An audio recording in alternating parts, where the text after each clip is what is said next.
Welcome to the NCO Journal podcast, where we explore NCO professional development. This is a podcast series where we discuss published articles with authors and provide a forum for the open exchange of ideas, information, and solutions. I'm your host, Thiago Zapata, managing editor of the NCO Journal. Today we discuss the article Rearview Mirror by retired Sergeant Major Wascar Diaz from the Department of Professional Studies at the Sergeant's Major Academy. With us also is Sergeant First Class Osvaldo Equite, NCOSC of the NCO Journal. Thank you all for being here, gentlemen. Before we kick things off, could you please tell us a little bit about yourself? Thank you so much for the invite. I am a retired Sergeant Major with 27 years of military service and 2 years as a civilian contractor, or not contractor, but a GS at the Sergeant Major's Academy. I am currently an instructor of the Sergeant Major's Academy. As you stated, the Department of Professional Development. There's not much to know about me other than, I have lived the military life as many of us have done in the last decades or more, trying to survive the day by day. Which kind of brings us to the short little piece that you wrote for us, the Rearview Mirror. That those 27 years of service meant that you looked in your rearview mirror quite a few times. So quite a few times. Yeah. Tell us what inspired you to write this short little piece. I know it's short and sweet, but what inspired you to write it? Why did you decide to? It's like, let me send this to the NCO Journal. I like to write. I write a lot of short stories, short poems. And one of the things that we do at the Academy is that they encourage us to write. So because I do not like to dive into the operational force in writing, I like to just kind of like dive into my creative mind and see what's in there, right? So the Rearview Mirror came about as I was PCSing out of Fort Bliss, Texas.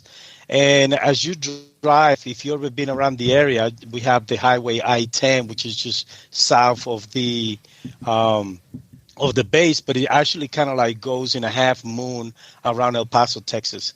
So as I was driving east on I-10, and I happened to look on my rearview mirror, and I just saw the sleeping city. Which earlier, just minutes earlier, I can see the tall buildings behind me. And as I look through my rearview mirror, they're diminishing in size. I had to stop on the side of the road, and I actually did stop on the side of the road. And on my phone, on my notes, I typed "looking through my rearview mirror." So I left that there just to come back and recap on what that means to me, as I look through my rearview mirror and I had to drive, away from this amazing city and the people that we met here. In the process, as I stopped, I looked around the car and I saw my wife sitting there, and she was, in a battle of her own, I would say, because, she have grown to love the city and the people within that she met and build that relationship with them, right? And then looking back in the back seat, I saw my kids sitting there, trying to find the comfortable way to either go back to sleep or even not to think about what they're leaving behind. And that's kind of like where that creative mind took place and took charge of that writing for the Rearview Mirror. It was. It's interesting when you said that you write poetry. When I first read it, it was poetic to me. The way that you wrote it, it felt almost like a poem. It didn't have cadence like a poem. It didn't rhyme or anything, but the way that you formed the sentences. The way that it made me feel too, because I immediately connected to it. I mean, I haven't served in the Marines for 20 years. I've looked through my rearview mirror too, and your piece focused more it seemed like more of a focus on your family and the fact that you kind of, they had no choice, but I still connected to it because I have a family as well. So that was an interesting. It was very nostalgic for me. I know Sergeant Equite.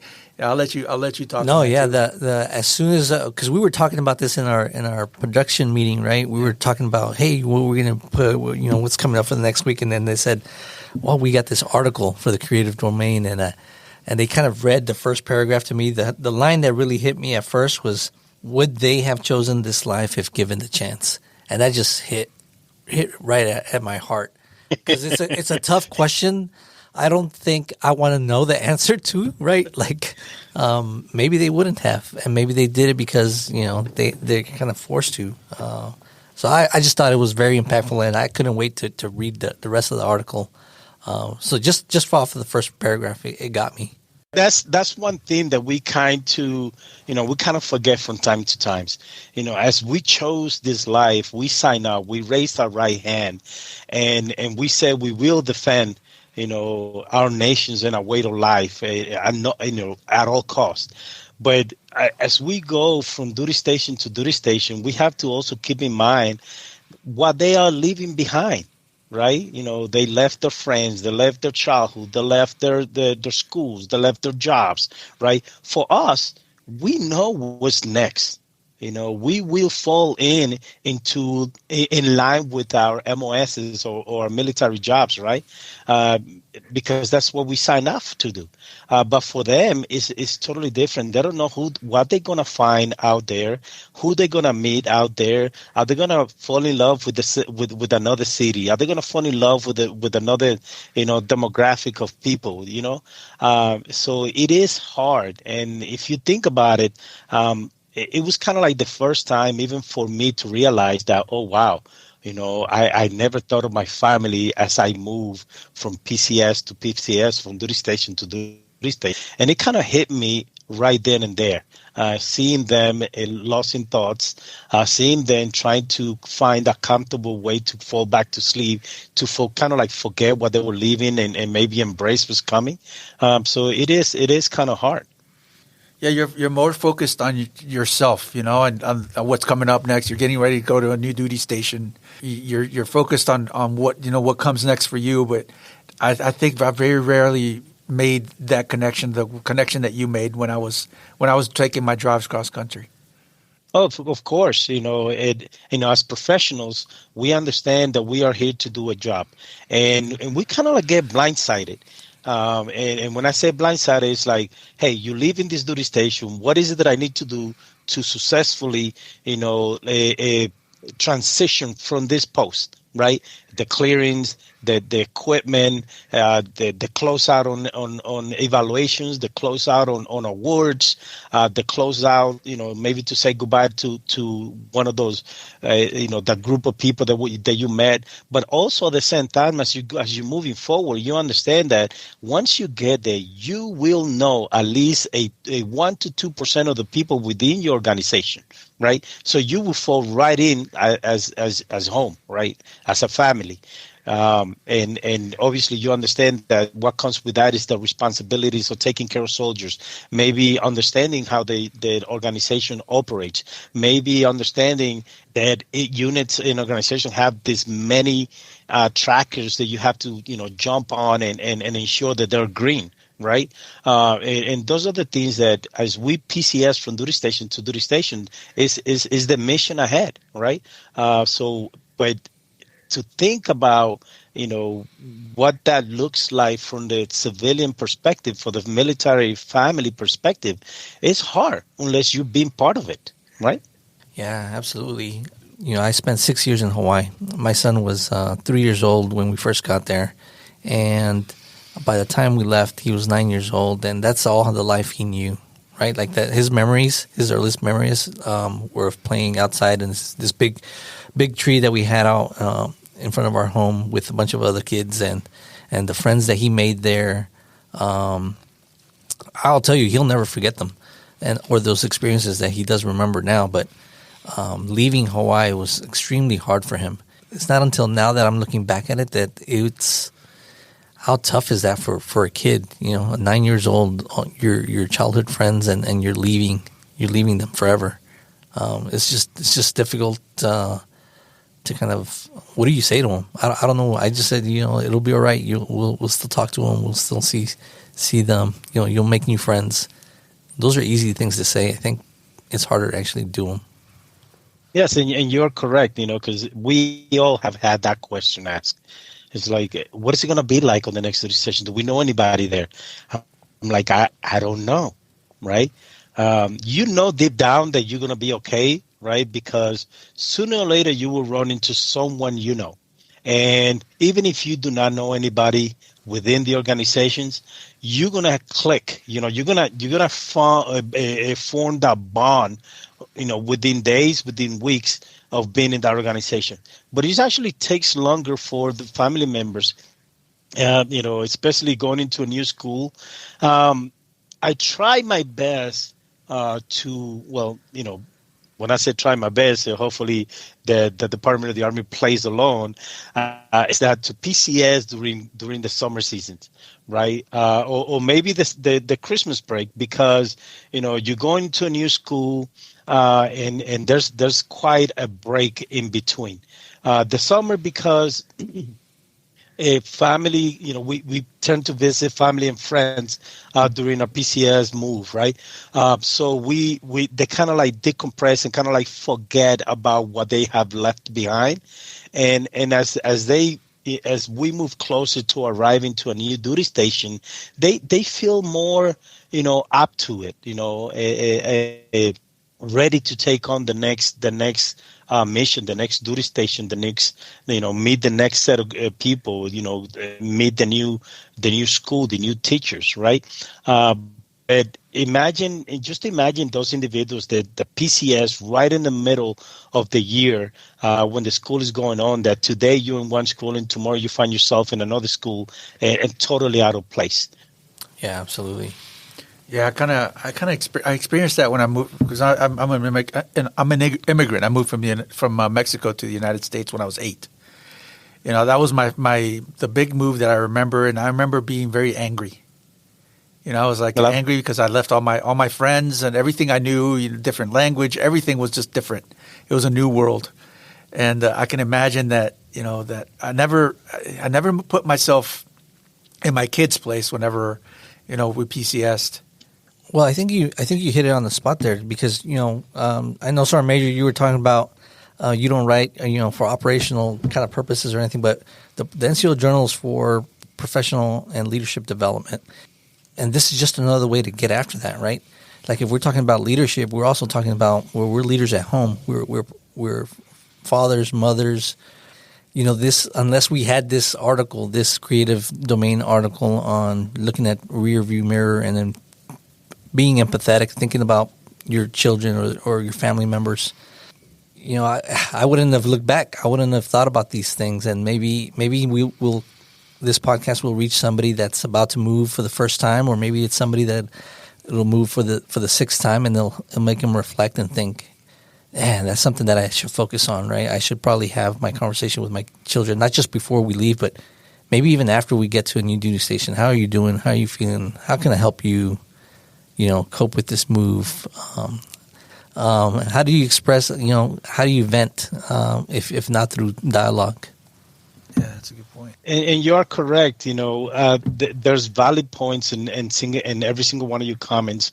One that, what stayed constant is your family, right? So you have to create that strong bond between yourself and your kids, yourself and your spouse and your kids, because that's one thing that stays constant, regardless of the duty station or the next mission or whatnot, right? And then the other thing is, engaging your kids. Your spouse knows that it's time to move, right? And she's ready or he's ready. They're getting ready for it, and they kind of like also help you keep track of everything. Hey, have you went to transportation? Have you went to finance? Is your evaluation complete? Is your work completed? But your kids don't understand, right? They know that you drop them off at school, you pick them up at the end of the day. The weekend comes around. Sometimes you're home, sometimes you're not, right? And but talking to them and make them, don't make it about you. Make it about them. Hey, how do you feel about this move? Just like you stated. How do you feel about this move? Yes, I know it makes you angry. However, we are going, and find ways to explain it. I can't remember if he was the USO or the NWR, or maybe ACS. But there was a time that they used to pass out little PCF packages to kids.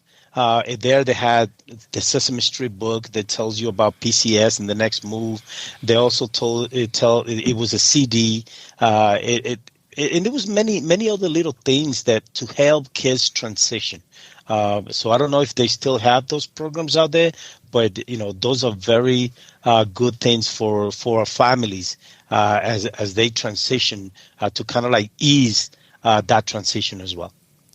Yeah, I think if you find out what organization gives that information out, I think we'll try to do some research too. Maybe we can put that up as part of a reference or something along with your article, because I think that is useful. But you also hit on one of those things, Sergeant Major, that I liked about your article, which was kind of, you're talking about the city. You go on to talk about the city and how that city united you all as a family, how it gave you new friends, how you came to kind of how that city became part of your family. And, I did feel some kind of, nostalgia and kind of, heartfelt pain in the beginning. But closer to the end, I also thought about all the great things that a new place will bring, right? The new people that you meet. New adventure. I think looking forward to that it's also helpful. And also, I look at my kid now.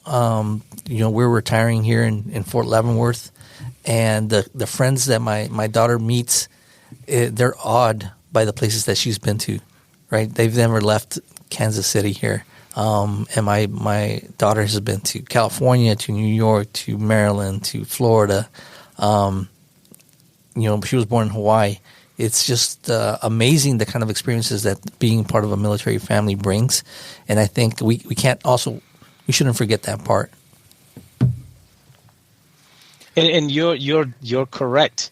And I lived it even with ourselves, when we meet new people outside the military that don't know what goes on inside our profession, right?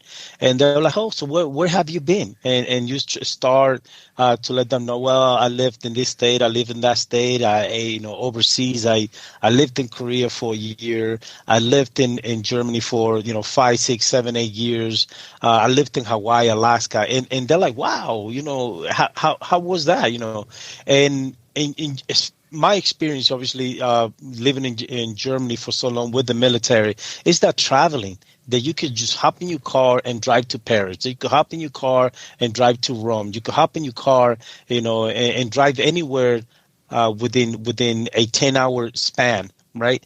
And you think about it here, driving from El Paso, Texas, going east on I-10, it takes about 12 to 15 hours just to get out of Texas, right? And in 15 hours, I can hit a couple of countries in Europe. So those experiences are awesome. And those are the things that ourselves and our family takes with us, right? As we become the center of that conversation from time to time. Especially those individuals that have kids born outside of the United States. Oh, I was born in Japan. I was born in Germany. I was born in Italy. They see that as fascinating, right? I think it's important to as a leader, is for you to talk to your young soldiers. There's some who are, hey, they're about to re-enlist. Or they're getting ready to get married and re-enlist or something. It's good to be able to talk to them and let them know that, keep their families in mind when they do go to PCS. I think it's just something to keep in mind as a leader. Oh yes, especially when it comes down to that support system you just mentioned. You have to have that in mind. Your family is that support system. We have battle buddies, we have leaders, we have subordinates, we have peers, but our families have us, right? And we have to keep that in mind. How about a story? Do you have a story that you can tell us about a move that was impactful or kind of really got these conversations going with your family? I think besides the one that triggered Rearview Mirror, leaving El Paso, years ago. I think that the other significant move was when we left Germany back in 2007. We have built that strong relationship with some of the locals, as well as longtime military friends that we had around the area. My daughter was born. My youngest daughter was born in Germany. So by the time she left, we left the country. She was already, almost 5 years old. So to her, that's all she knew. Her life in Germany, her friends in Germany, and when it was time to go, surprisingly enough, at the airport, a lot of those local friends showed up to say goodbye, and to see them, it kind of me being that soldier that's always used to the PCS, it broke me down, and then I guess that triggered my wife and my daughter to see my reaction, and they broke down as well. So for me, that was kind of like one of the hardest PCS move, not only for me but for my family as well. You bring up a good point, and we were, Chago and I were talking about this before we got started with the podcast, and it was like, if I had to say something to a new person coming into a new duty station, I would say,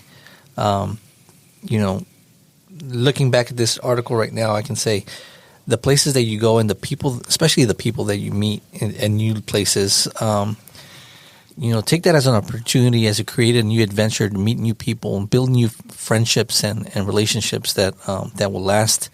And so I would say, don't be afraid to find friends, to get to know the place that you're going to be moving to.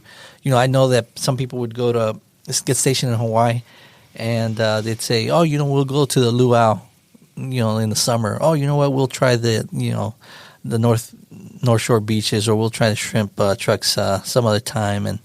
And you keep saying that to yourself, and 3 years comes up and goes, and you don't experience some of the things that you want to do, and you miss out on some of those things. So I would say, if I could tell somebody moving into a new duty station, is like, look, take this opportunity to get to know the city, get to know the people, get to know the locals, go adventure, go find out what people do here, To build memories. Build memories with your family, because those are the things you're going to rely back on.